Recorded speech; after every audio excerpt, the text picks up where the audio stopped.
wonderful gym for capabilities that we will all need in the future of work. This is not the last change we will experience, maybe not even probably the last big disruption we will have in our lives.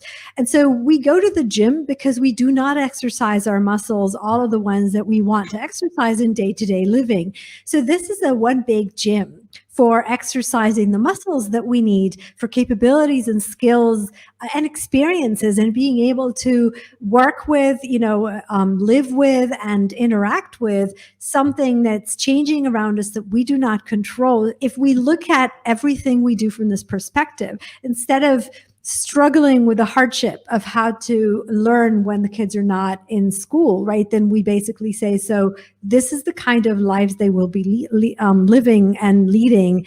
How do we help them explore what they can do with it? The learning offline and then using the classes for other things, interacting with people through different kinds of media. And then how do you actually keep the relationships and the personal space going? And the same goes for us and for how we work, right? It's not easy to work and just keep everything going in this kind of period where the disruption is so big. But the more we exercise these muscles, the more we'll grow as people, as parents, and definitely our children.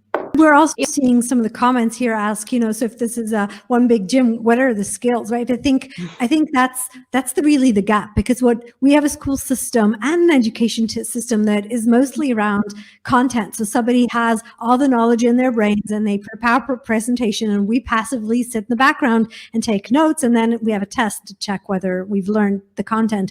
The world doesn't work that way anymore. The knowledge doesn't exist in someone's head. We certainly cannot be passive, right? And so, and a test doesn't measure, because what has answers is not really what you're going to work on. You're going to work on questions, most likely questions that don't even exist. So I think what we really want to teach children and also ourselves, right, is more around the how and less around the what. So it's really the ability to think of yourself professionally, not so much in terms of this is my job, this is my skill set, this is my capabilities, but learn and unlearn and relearn and be able to test what you know and what you need to know against a changing world all the time. We should ask ourselves, what have you taken? Have you taken time for learning, time, money, and attention for actually learning new things? And they don't even need to be, there doesn't need to be a reason why you learn them. This isn't your employer sending you to teach, to learn a class, or you're teaching you, telling you there's homework.